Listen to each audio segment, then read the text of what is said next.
No dia 7 de setembro de 1822, o príncipe regente do Brasil, Dom Pedro, proclamou a independência do Brasil, mas quem de fato assinou o decreto da independência foi sua esposa, Imperatriz Leopoldina, que era regente do Brasil na ausência de Pedro no Rio de Janeiro.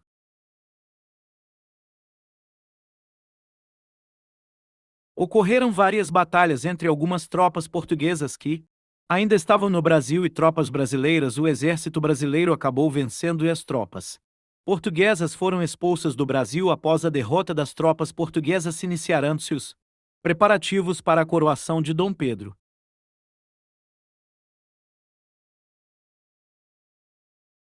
Dom Pedro mandou que fossem feitas joias para a coroação. Um cetro de ouro foi produzido com a serpente no topo, que era o símbolo da dinastia Bragança. A coroação foi marcada para o dia 1º de dezembro de 1822.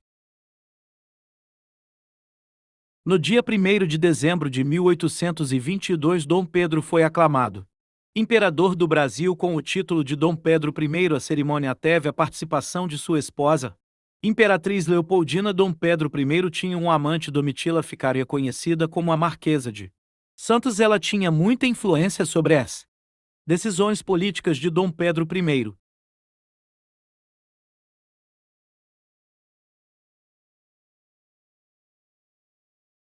Até que em 1825 foi assinado o Tratado do Rio de Janeiro, onde Portugal reconheceu oficialmente a independência do Brasil, mas só que o Brasil teve que assumir a dívida de Portugal com a Inglaterra e teve que pagar uma indenização para Portugal.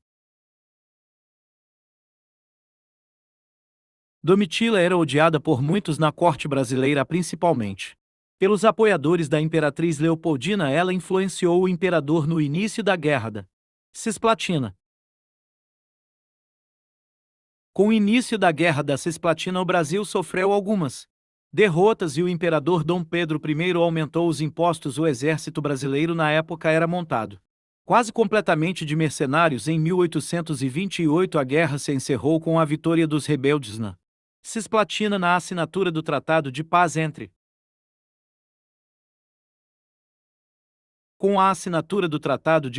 Brasil e Argentina, que havia financiado a revolta na Cisplatina. A guerra terminou com a independência do Uruguai. Com isso, a popularidade do imperador começou a entrar em queda.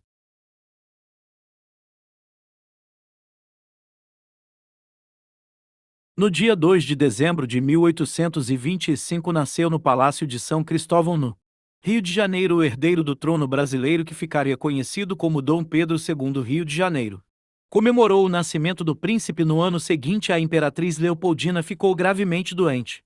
Acabou falecendo no dia 11.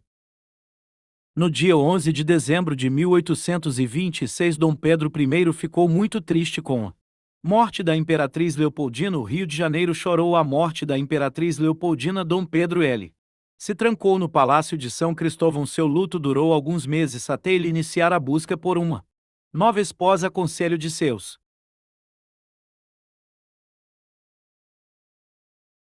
seus ministros, a Imperatriz Leopoldina teve um funeral digno para uma imperatriz.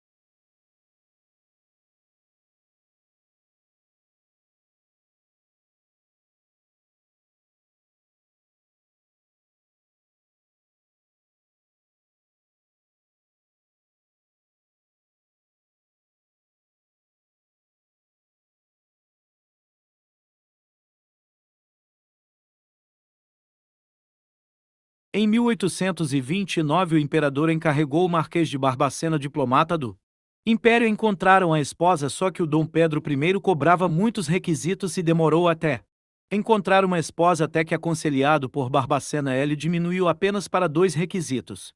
Então ele escolheu a candidata Dona Amélia de Longe Tenbong. Ele se casou com ela no dia 16 de outubro de 1829. Nesse mesmo ano, várias crises se iniciaram no reinado de Dom Pedro I, pois ele havia fechado uma Assembleia Constituinte, em 1823, pois a Constituição desagradava os conservadores, até que ele mesmo redigiu uma concedendo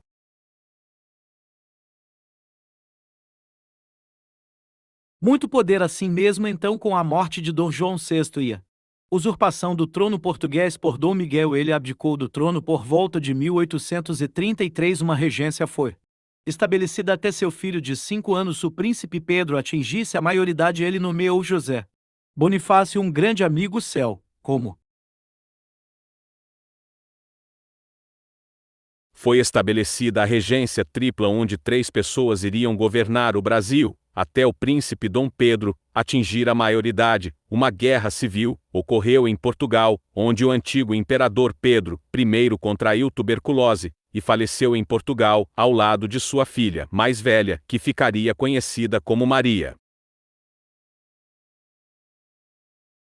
séculos após a morte de Dom Pedro I, houve um translado de seus restos mortais, que foram trazidos de volta para o Brasil e enterrados na cripta imperial, onde estão enterradas e suas 2 esposas. A abdicação de Dom Pedro I contribuiu para o golpe da maioridade, que fez com que Dom Pedro II, para o golpe da maioridade, onde Dom Pedro II teve que assumir o trono com 15 anos por causa das revoltas que estavam eclodindo no Brasil. Dom Pedro I é lembrado até os dias atuais como o imperador. Teve um reinado cheio de escândalos, mas ele também foi um bom monarca para o Brasil.